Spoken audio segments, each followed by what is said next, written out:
Praise the Lord. सभी विश्वासी भाई बहनों को प्रभु यीशु मसीह में जय मसीह की। बाइबल शिक्षा चैनल पर आप सभी का स्वागत है। हमारे इस चैनल को देखने के लिए आप चैनल को सब्सक्राइब करें और बेल आइकन के ऑल बटन को जरूर दबाएं, तभी आपको हमारी आने वाली हर वीडियो का नोटिफिकेशन मिलता रहेगा। आज मैं आपके लिए बाइबल की पुस्तक से उत्पत्ति अध्याय 1 व 2 का वचन लेकर आई हूँ, सृष्टि का वर्णन। तो चलिए भाइयों बहनों, हम वीडियो स्टार्ट करते हैं। बाइबल दर्शाती है यहाँ कि आदि में परमेश्वर ने आकाश और पृथ्वी की सृष्टि की। तब पृथ्वी बेडोल और सुनसान पड़ी थी, अर्थात पृथ्वी का कोई सुडोल आकार नहीं था और वहां गहरा जल था। और बाइबल स्पष्ट करती है वहां कि गहरे जल के ऊपर केवल अंधियारा ही था, अर्थात पृथ्वी वीरान और सुनसान थी। और लिखा गया है वहां कि परमेश्वर का आत्मा जल के ऊपर मंडराता था।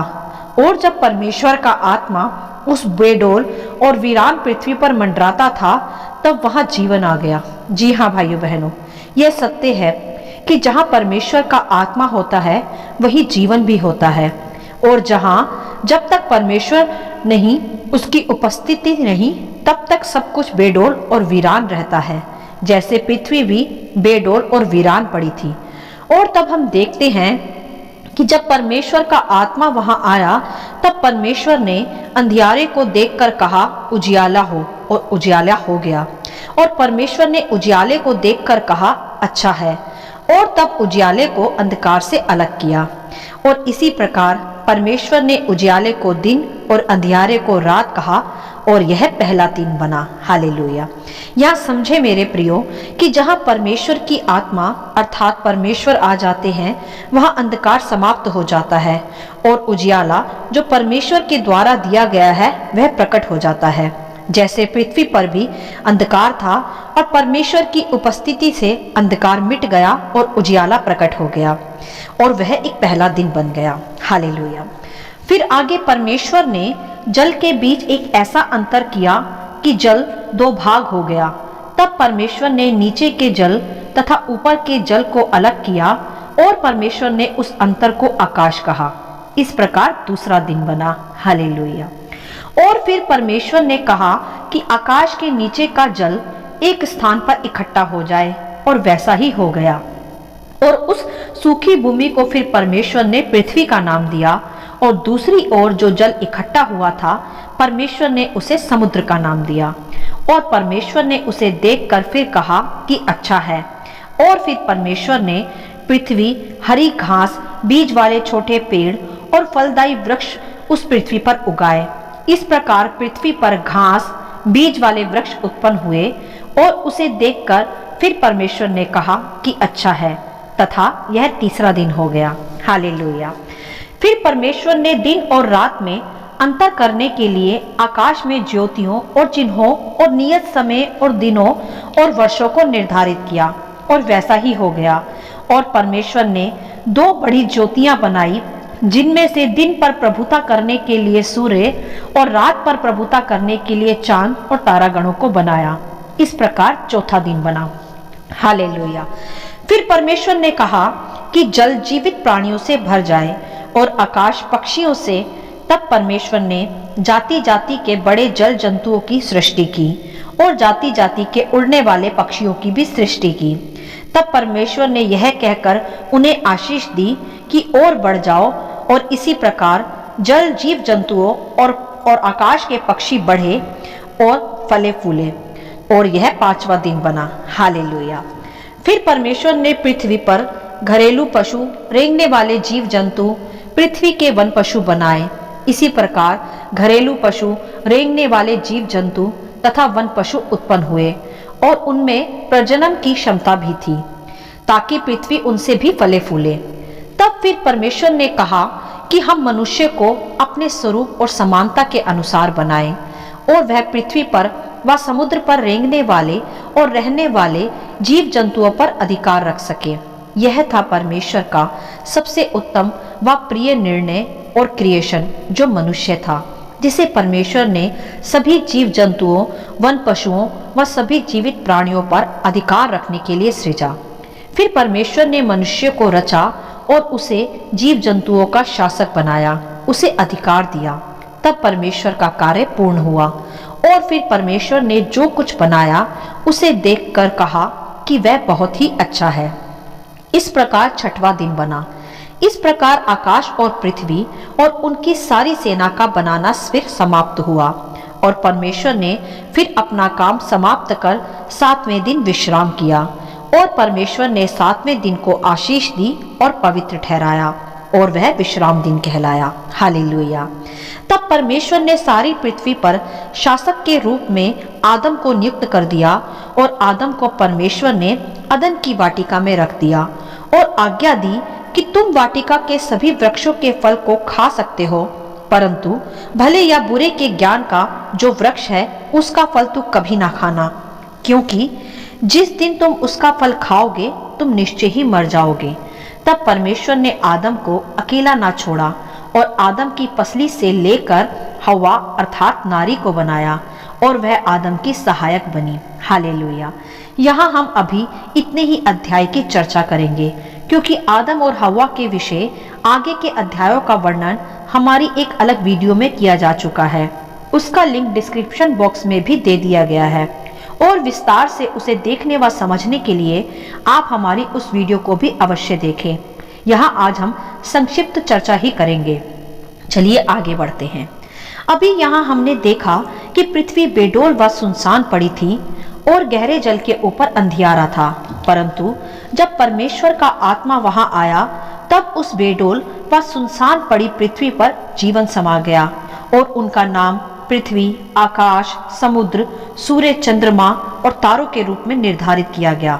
मेरे प्रियो, हमें यहाँ एक बात समझनी होगी कि जब हमारी परिस्थितियां भी बेडौल और वीरान और अंधियारे में होती हैं, और तब यदि परमेश्वर की उपस्थिति उनमें आ जाती है, अर्थात परमेश्वर की आत्मा वहां विराजमान हो जाती है, तो उन अंधकारमय परिस्थितियों में भी जीवन आ जाता है, तथा फिर अंधकार जीवन से अलग हो जाता है, और यही परमेश्वर को भाता भी है, उसे प्रसन्न करता है तथा उसे अच्छा भी लगता है, क्योंकि स्वयं ही परमेश्वर ने सृष्टि की उत्पत्ति में ही अंधकार को ज्योति से अलग करके कहा कि अच्छा है, क्योंकि यही परमेश्वर की आरंभ से ही योजना भी थी कि अंधियारा उजाले से अलग हो।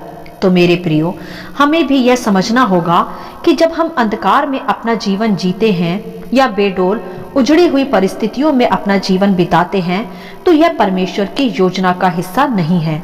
फिर वह हमारे जीवनों में आकर हमारे जीवन की बेडौल परिस्थितियों को सुंदर व सुडौल आकार देता है, उनमें जीवन का श्वास फूंकता है। तब परमेश्वर की मनुष्य को बनाने की योजना पूरी होती है। जैसे परमेश्वर ने आदम को बनाकर भी उसमें अपना श्वास फूंका और आदम में जीवन आ गया और वह एक जीवित प्राणी बन गया। फिर आदम को परमेश्वर ने अदन की वाटिका अर्थात स्वर्ग जैसे ही स्थान पर रखा और सभी जीव जंतुओं व वन पशुओं पर अधिकार भी दिया। यही उद्देश्य था मेरे प्रियो परमेश्वर का मनुष्य को बनाने का, कि वह पृथ्वी पर अधिकार रखे और अदन की वाटिका में राज करे। परंतु यहाँ ध्यान दे भाइयों बहनों कि आदम की एक अनाज्ञाकारिता के कारण मनुष्य के अधिकार व राजपाट छिन गए और वह परमेश्वर की आज्ञा व संगति से दूर हो गया। परंतु हमें समझना होगा कि जिस प्रकार सृष्टि की उत्पत्ति के समय समस्त सृष्टि परमेश्वर के मुंह से निकले शब्दों की आज्ञा के अनुसार उसे मानते हुए सृजी गई, और उसी को देखकर फिर परमेश्वर ने हर बार कहा कि अच्छा है, अर्थात परमेश्वर की आज्ञा के अनुसार चल रही सृष्टि को ही परमेश्वर ने अच्छा कहा। इसी प्रकार भाइयों बहनों, हम मनुष्य जब परमेश्वर के मुंह से निकले हुए शब्दों व वचनों के अनुसार उसकी आज्ञाओं को मानते हुए अपना जीवन जीते हैं, तो यही फिर परमेश्वर को भाता भी है, और उस आज्ञाकारिता को देखकर ही फिर परमेश्वर फलने फूलने व बढ़ने की आशीष भी देता है। जैसे परमेश्वर ने जीव जंतुओं व जल प्राणियों को जब अपनी आज्ञा में चलते हुए पाया, तब उन्हें भी बढ़ने फूलने की आशीष दी। इसी प्रकार हमें सृष्टि की उत्पत्ति के समय व उसके निर्माण से सीखना चाहिए कि हम भी परमेश्वर की समानता व स्वरूप में सृजे गए हैं, तथा हमें भी परमेश्वर की हमें बनाने की योजना व उसकी आज्ञाओं में जीना चाहिए। तभी हम अच्छे कहलाएंगे व आशीषित बने रहेंगे। मेरे प्रियो, परमेश्वर ने जब सृष्टि की रचना की तब सृष्टि बेडोल अवस्था पृथ्वी की जीवन में बदल गई और उन सबसे परमेश्वर प्रसन्न हुए व उन्हें अच्छा भी कहा, क्योंकि यह सब परमेश्वर की इच्छा व योजना के आधार पर ही हुआ था। तो यह तो स्पष्ट हो जाता है कि जब मनुष्य भी परमेश्वर की योजना व इच्छा के आधार पर उसकी आज्ञाओं में अपना जीवन बिताता है तो सर्वप्रथम तो उसकी बेडोल परिस्थितियां बदल जाती हैं और उनमें जीवन आ जाता है। और जब मनुष्य फिर परमेश्वर की योजना के आधार पर ही जीवन जीता है तो वह परमेश्वर को भी प्रसन्न करता है तथा उसे अच्छा लगता है।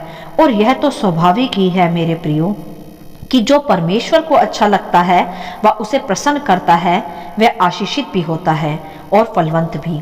तो आइए भाइयों बहनों, हम भी सृष्टि के अनुसार परमेश्वर की आज्ञा का पालन करें व परमेश्वर की योजना को पूरा करें और आशीषित बने रहें।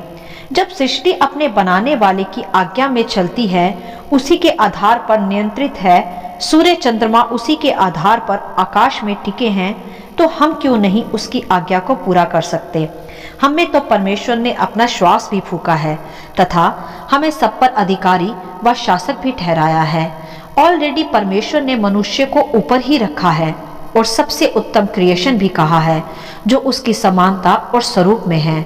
तो आइए हम जो उसकी सबसे बेस्ट क्रिएशन कहलाते हैं, हम अपने बनाए जाने के उद्देश्यों को पूरा करें, उसकी आज्ञाओं में चलें, तभी हम भी वैसे ही आशीषित बने रहेंगे जैसे उसने हमें आशीषित रहने के लिए बनाया है। परमेश्वर ने मनुष्य को सृजा है और उसे अदन की वाटिका जैसे स्थान पर रखा था, अर्थात परमेश्वर चाहता है कि हम आज भी वैसे ही स्थान में पहुंचे, अर्थात स्वर्ग, और वहां राजपदधारी कहलाएं। जैसे परमेश्वर ने आदम को अदन की वाटिका में राज करने को रखा था, परंतु उसकी एक अनाज्ञाकारिता के कारण उससे वह राजपाट छीन गया और उसकी संगति परमेश्वर से टूट गई। परंतु मेरे प्रियो, प्रभु यीशु पर विश्वास करने के कारण फिर से मनुष्य की संगति अपने पिता परमेश्वर से जुड़ गई और अनंत जीवन जो हमें परमेश्वर देना चाहता है वह भी हमें दिया। तो हमें सदा आज्ञा पालन में बने रहना है। जो परमेश्वर को अच्छा लगे वही हमें करना है, और जो परमेश्वर को अच्छा लगता है फिर परमेश्वर उसे देखकर हमें आशीषित भी करता है, क्योंकि मनुष्य परमेश्वर की सबसे उत्तम क्रिएशन है। समस्त पृथ्वी पर परमेश्वर यही चाहता है कि जिस प्रकार उसने सृष्टि का वर्णन यहाँ किया है, जिस प्रकार उसने सृष्टि को सृजा है और सृष्टि बेडोल अवस्था से जीवन में आ गई, उसी प्रकार हम मनुष्य भी परमेश्वर से संगति कर उसकी आत्मा को अपने जीवन में स्वीकार कर अपनी बेडोल अवस्था से, अपनी सुनसान पड़ी अवस्था से, अपनी वीरान परिस्थितियों से जीवन में आ जाएं और वहां जाएं जहां के लिए परमेश्वर ने आरंभ से ही मनुष्य की रचना की थी। तो भाइयों बहनों, आज ही से अपने हृदय को बदलें, परमेश्वर से संगति करें और अपने जीवन में अपने बुलाए जाने के उद्देश्य को और अपने परमेश्वर के आपको सृजे जाने के उद्देश्य को पूरा करें। हालेलुया। आशा करती हूँ इन अध्यायों का संक्षिप्त विवरण आप सभी को समझ में आया होगा। परमेश्वर आपको अपनी पवित्र आत्मा की भरपूरी से सदा भरता रहे। यदि आप चाहते हैं कि दूसरे भी इसे सुनकर आशीष पाएं, तो आप दूसरों के साथ भी इसे शेयर कर सकते हैं, क्योंकि हमारे प्रभु यीशु मसीह की यही इच्छा है। आमीन and God bless you all.